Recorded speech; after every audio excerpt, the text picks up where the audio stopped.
एक व्यक्ति ने ये लक्ष्य बना लिया कि मेरे जीवन का लक्ष्य है ईश्वर प्राप्ति, ईश्वर का सब, तो उसे क्या करना होगा? शुद्ध ज्ञान, शुद्ध कर्म और शुद्ध उपासना के माध्यम से ईश्वर को जान सकता है। ये 3 व्हीलर है, एक काम से नहीं चलेगा। शुद्ध ज्ञान, शुद्ध कर्म और आपका ऑटो देखा ना, आपके ऑटो है ना यहाँ सोनीपत में, 3 व्हीलर है ना, एक व्हील में पंचर हो जाए तो चलेगा ऑटो?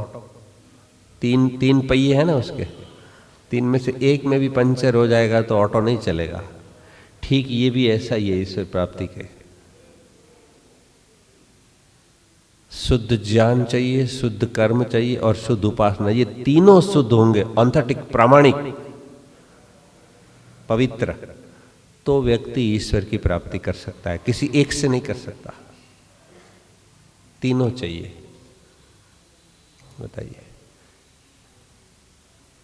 और आज संसार में क्या स्थिति है ईश्वर प्राप्ति की? कैसे भी कितने संप्रदाय हैं, कितने मत पंथ वाले हैं, सब लोग अलग अलग तरीका बताते हैं अपना। ऐसे आ जाओ, हमारे पास आ जाओ, आपकी ईश्वर की प्राप्ति हो जाएगी, हमारे पास आ जाओ, वो इधर ले जा रहे हैं, उधर ले जा रहे हैं। जिनके पास प्रामाणिक ऑथेंटिक विधि है, ऋषियों की बताई ईश्वर प्राप्ति की, वो इतना काम कर नहीं पा रहे हैं, पता नहीं। ये देखिए ब्रह्मा कुमारी वालों ने तो राजभवन में पहुंच गए, आपने देखा? अभी ये हमारी जो राष्ट्रपति हैं द्रौपदी मुर्मू जी, तो उन्होंने 2 बार राजभवन में, हिमाचल में और पता नहीं दूसरे किसी राजभवन में वो गई थी। उधर ब्रह्मा कुमारी वालों का कार्यक्रम रखा है। फॉलो क्यों करती है उनको? जब वो टेंशन में थी, जब वो ट्रेस में थी, तो उसको बाहर निकाला ब्रह्मा कुमारी वालों ने। हम डूब के बैठे थे। उनकी बहुत बड़ी कहानी है उनकी। बड़ी टेंशन में थी जब वो राष्ट्रपति नहीं थी, उसके पति का, उसके बेटे का पता नहीं कुछ आकस्मिक अवसान हो गया था, तो बड़ी उसमें थी टेंशन में। तो उसको निकाला किसने बाहर? ब्रह्मा कुमारी वालों ने। तो आज वो उसको फॉलो करती। हम पहुंच नहीं, कोई गया नहीं कोई।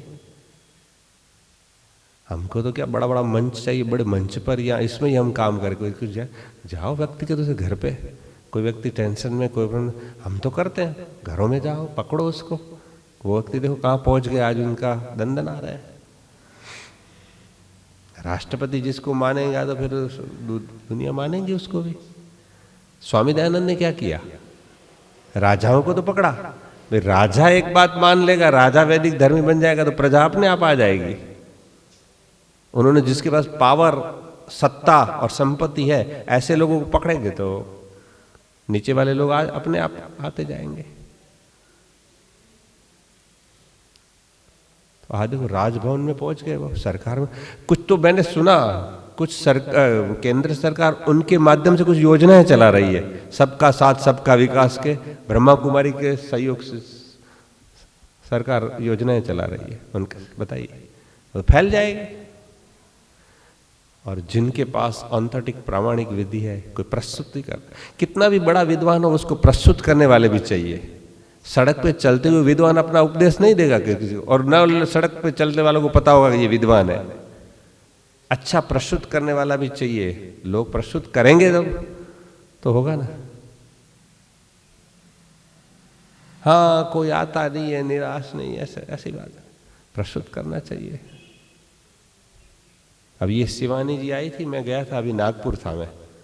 इससे पहले मेरा कार्यक्रम 9 दिन का नागपुर में था, मैं 13 दिन रहा वहाँ। जो शिवानी आई थी, बोले पास कितना बड़ा था। अच्छा किया उन्होंने।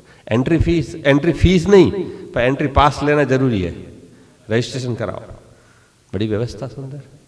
फिर हमने भी बोला वहाँ, तो लोगों ने कहा इनको भी शिवानी की तरफ बड़ा मंच दो, ये आचार्य जी बोलेंगे बड़ा काम करो आप। मैंने कहा आप में हिम्मत है तो करो, हम बोलेंगे। इतने बड़े आयोजन।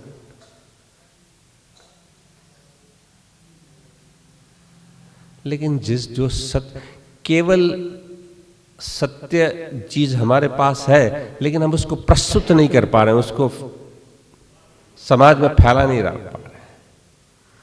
कारण क्या है पता है? हमने स्वयं सच्चे ईश्वर को छोड़ दिया है। ईश्वर की उपासना करते ही नहीं है हम। जो व्यक्ति ईश्वर की उपासना करेगा उसमें साहस, बल, शक्ति, धैर्य आएगा विधिवत। लेकिन हमने केवल सुनना, ईश्वर को छोड़ दिया, और ईश्वर को छोड़कर जितने भी काम करेंगे सारे अनर्थ होंगे। ईश्वर को पकड़ लो, सब चीज पकड़ में आ जाएगी। कोई करता है आप में से उपासना? दोनों समय ऐसे उपासना करते हैं? कोई नहीं करता। मैं हाथ खड़ा नहीं कराऊंगा, मुझे पता है रिजल्ट अच्छा नहीं आएगा। नहीं करते, मैंने देखा, हमको पता है। बस मानते हैं ईश्वर सच्चिदानंद स्वरूप है, ये है वो है, करना धरना कुछ नहीं। और स्वामी दयानंद ने लिखा मनुस्मृति का श्लोक उद्धृत करके, क्या लिखा कि जो व्यक्ति दोनों समय विधिवत ईश्वर की उपासना नहीं करता है उसको 4th क्लास में डाल दो, शूद्र में। बताइए, आज जिनके पास सत्य नहीं वो दंदना रहे हैं, और जिनके पास सत्य ज्ञान है, ऑथेंटिक प्रामाणिक, वो डूबके से बैठे हैं। तो कहने का तात्पर्य क्या है कि शुद्ध ज्ञान, शुद्ध कर्म और शुद्ध उपासना से आज आप देखिए ध्यान के विषय में बहुत बड़ी बाजार खुल चुकी है। सब लोग अपने अपने ढंग से करवा रहे हैं, सब लोग, बड़ी मार्केट चल रही है। बड़ी बड़ी होटलों में, बड़े बड़े रिसोर्ट में, बड़े बड़ी स्थानों पे शिविरें लगाई जा रही है। ये पौराणिक और ये वो अपने अपने ढंग से करवाते हैं। आप जाइए लोनावाला में और बड़े बड़े हिल स्टेशनों में बड़े बड़े होर्डिंग लगे हैं, बोर्ड लगे हैं, भाई ईश्वर का साक्षात्कार हम आपको कराएंगे। बड़े बड़े महात्मा दाढ़ी वाले ऐसे फोटो डाल कर रखे हैं। बड़ी मार्केट चली है आजकल तो ध्यान में, लेकिन हम नहीं कर पा रहे हैं। हमारा प्रस्तुतिकरण नहीं है ठीक। हम भी कर सकते हैं, क्यों नहीं सिखा सकते? मैं खुद लगाता हूँ, होटल में से भी लगाया, लगाता हूँ मैं होटल में। आपने पन्हाला नाम सुना हो? कोल्हापुर के पास में एक छोटा सा हिल स्टेशन है, पन्हाला, बहुत बढ़िया है। जैसे अपना आबू है ना, ऐसे हिल स्टेशन है। वहां मैंने 2 बार से लगाया होटल में। 2 होटल बुक की थी, 100 पार्टिसिपेंट आए थे, बड़े बड़े, बेंगलोर से, यूएसए से आए थे, बैंक के चीफ मैनेजर, ऐसे ऐसे लोग आए थे। अच्छा से भी लगा लोगों का, बहुत बढ़िया है। और प्राकृतिक वातावरण है, सब पेड़ पौधे सब। हाँ, पिकनिक कम से भी लगाते हैं, थोड़ा घूमना। इन लोगों को इतनी रुचि नहीं, थोड़ा उनको हल्का फुल्का थोड़ा घूमने का समय देते हैं, थोड़ा घूमो, प्रकृति का आनंद लो। तो हम भी कर सकते हैं, लेकिन कर वही सकता है जो स्वयं पहले ईश्वर में डूबा हुआ हो, ईश्वर के लिए समर्पित हो, वो व्यक्ति काम कर सकता है। आज देखो कितने संप्रदाय हैं जो अलग अलग तरीकों से, अलग अलग ढंग से अपनी ये विधियां सिखा रहे हैं। पाखंड और बढ़ता जा रहा है, और बढ़ता जा रहा है। कम होने की तो बात क्या है? स्वामी दयानंद सरस्वती महाराज जी थे तब जितना पाखंड था उससे आज अधिक है या कम है? अधिक है। तो हम फेल है, हम कर नहीं पा रहे हैं। तो कई संप्रदाय हैं देश विदेश में, हजारों मत संप्रदाय, सब लोग अपने अपने अपने अपने ढंग से कर रहे हैं। लेकिन वेद क्या कहता है? शुद्ध ज्ञान, शुद्ध कर्म और शुद्ध उपासना के बिना ईश्वर की प्राप्ति नहीं हो सकती। कुछ व्यक्ति केवल बस कहते हैं ज्ञान प्राप्त कर लो, ज्ञान प्राप्त कर लो, ज्ञान प्राप्ति से ही मुक्ति हो जाएगी। क्या कहते हैं? ज्ञान प्राप्त कर लो, इससे मुक्ति हो जाएगी। ये कर्म करना मूर्खों का काम है बोले, ये शंकराचार्यवादी कहते हैं। बस ज्ञान प्राप्त करो। और कुछ ऐसे संप्रदाय हैं कहते हैं कर्म करते रहो, अच्छे कर्म करते रहो, बस ज्ञान प्राप्त नहीं करना, उपासना नहीं करनी, कुछ नहीं, अच्छे कर्म करते रहो, आपकी मुक्ति हो जाएगी, ईश्वर की प्राप्ति हो जाएगी। वो भी गलत है। और कुछ संप्रदाय ऐसे कहते बस उपासना करते रहो और कुछ नहीं करना, बस ईश्वर का भजन करते रहो, भक्ति करते रहो और कुछ ज्ञान नहीं प्राप्त, कर्म करना कुछ नहीं, बस वो कहते हैं ना, अजगर करे न चाकरी, पंछी करे न काम, दास मलुका कह के सबके दाता राम। बस बैठे बैठे खाते रहो पीते रहो, कुछ नहीं करना बाकी। तीनों गलत है, तीनों अंधकार में है। अब देखो ये मदर टेरेसा थी, कितनी सेवा कर रही थी, देखा ना, वो उसने मन में क्या भावना थी, मेरी मुक्ति हो जाएगी, सेवा की। अच्छा, एक ये गुण अच्छा था, बहुत सेवा की उसने, लेकिन केवल कर्म ही किया, सेवा की उसने, न ज्ञान था न उपासना थी। गंगोत्री, आप में से कोई गया है गंगोत्री? गंगोत्री गए?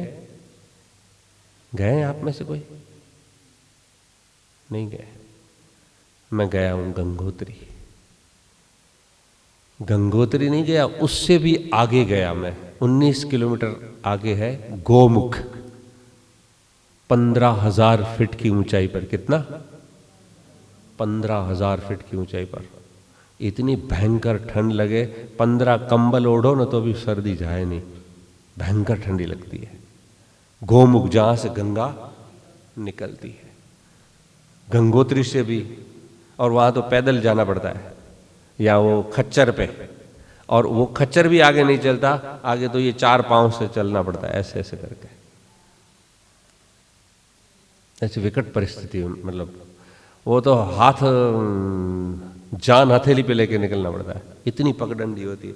थोड़ा सा पैर छिटका तो नीचे नदी में, यहाँ ऊपर पहाड़, इस तरफ वो पत्थर आए, दोनों तरफ खतरा, और इतनी पगडंडी, ऐसे चल होता है। वहां गया मैं, हमारे गुरुजी आचार्य ज्ञानेश्वर जी ले गए थे मुझे, पहली बार ले गए थे मुझे, चलो गोमुख।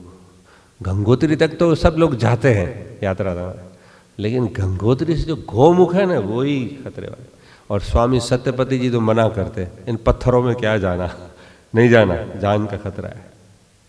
लेकिन हम गए थे बोले एक बार देखने, हमारे आचार्य ज्ञानेश्वर जी के। मैं तो फक्कड़ राम था ना जब अकेले, ये आश्रम वाश्रम कुछ नहीं था हमारा, हम फक्कड़ राम घूमते थे, तब मैं गया था। बोले तुम चलो आपको दिखाते हैं, चलिए। भयंकर ठंड लगे, भयंकर ठंड, इतनी ठंड। मैं चाय पीता नहीं कभी जिंदगी में, वहाँ चाय पीनी पड़ी मेरे को, तो इतनी ठंड लगे, चाय नहीं पिए तो क्या हुआ, दूध कौन देगा? गर्मा गर्म चाय देते थे, इतना गिलास भर के पियो, नहीं तो सर्दी लग जाएगी। ऐसी जगह पर गए, 15,000 की फीट, क्या बर्फ! आज तक मैंने ऐसे दृश्य कभी नहीं देखे, पहाड़ों जो बर्फीले ये। और मैं तो बिल्कुल गंगा का जो मुख है ना, वहां तक गया, बर्फ गिरती है। तो उस समय थोड़ी अभी मस्ती थी, जवानी थी, तो बर्फ पे बैठे, बर्फ पे ध्यान किया, बर्फ पे लेटे, बर्फ खाया, बर्फ सिर पर रखा आदि। तो एक कोई नेपाली के वहाँ के जो स्थानीय कुछ थे, 2-4 लोग ही थे जो सरकार की ओर से वहाँ रहते हैं, कोई तंबू डाल के। अरे बोले, ये पंडित जी, शास्त्री, ये कौन है, अंदर मर जाओगे, शिला गिरेगी, अंदर इतने नज़दीक जा रहे हो। वाकई वो सही था, लेकिन हम तो मस्त थे। मैं आया और इतनी बड़ी बड़ी शिलाएं गिरी, राम, आवाज़ भयंकर। अगर थोड़ा ही फर्क पड़ जाता तो आज आपके सामने नहीं होते, यार शांति पाठ हो जाता वहीं पर। और वहां से तो फिर लाश भी नहीं आती, बॉडी नहीं आती, वो तो गया फिर उधर।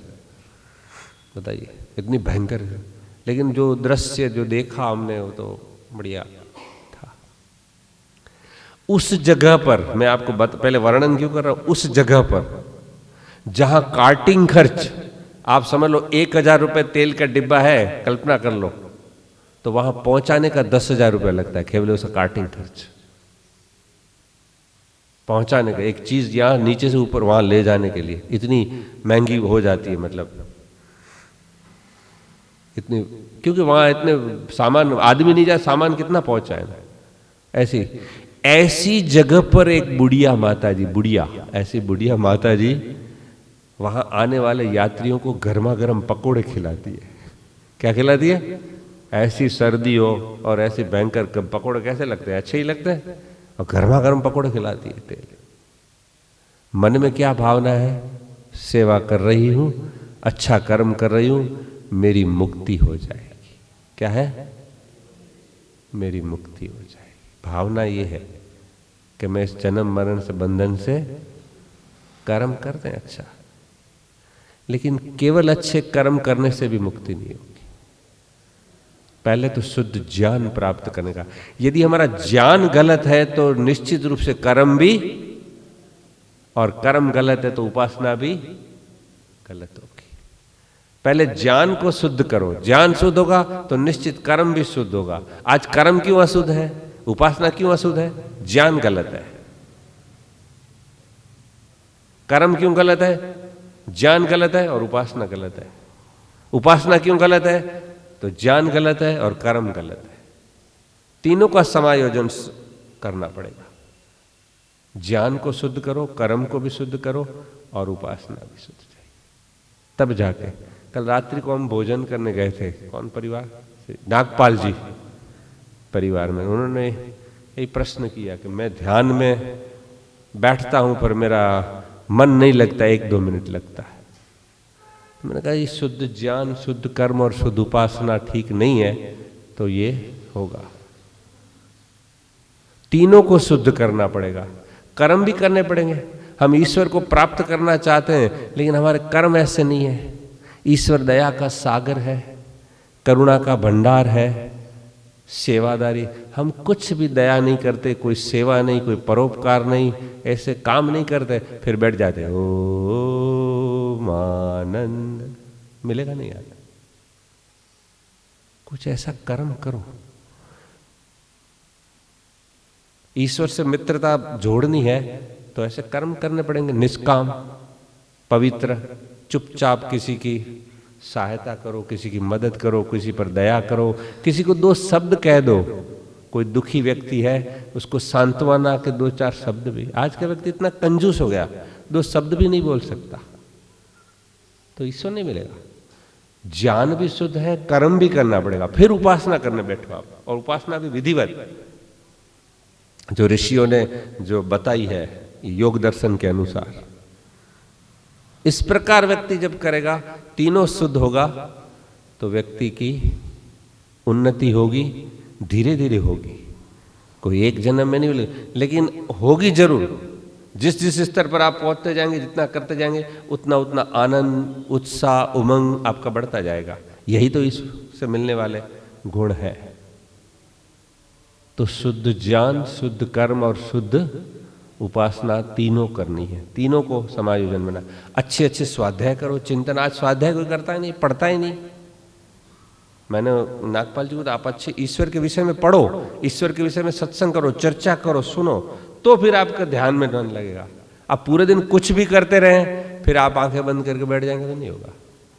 एकांत में जाओ, चिंतन करो, मनन करो, चर्चा करो, विचार विमर्श करो, स्वाध्याय करो, लिखो, पढ़ो उसके विषय में, फिर कर्म भी करो, कोई अच्छा काम करो। अपने लिए पूरे दिन खाना पीना सब करते हैं, सब आपने दूसरों के लिए क्या किया? ईश्वर सब दूसरों के लिए ही करता है, अपने लिए कुछ नहीं करना पड़ता उसको, तो सब जीवात्माओं के लिए करता है। फिर आपकी उपासना सफलता में सफलता मिलेगी। तो ये तीनों काम आवश्यक हैं। कौन से? शुद्ध, शुद्ध और शुद्ध उपासना। ये तीनों जब प्रामाणिक शुद्ध होंगे तो निश्चित रूप से हम उस मार्ग पर, योग मार्ग पर, साधना के मार्ग पर, ध्यान के मार्ग पर अग्रसर होंगे। 100 से अधिक देशों में देखा जाने वाला, सर्वाधिक लोकप्रिय और सबसे अधिक फॉलोअर्स के साथ पूरी दुनिया में आर्य समाज के विचारों का प्रचार करने वाला एकमात्र चैनल वैदिक प्रचार।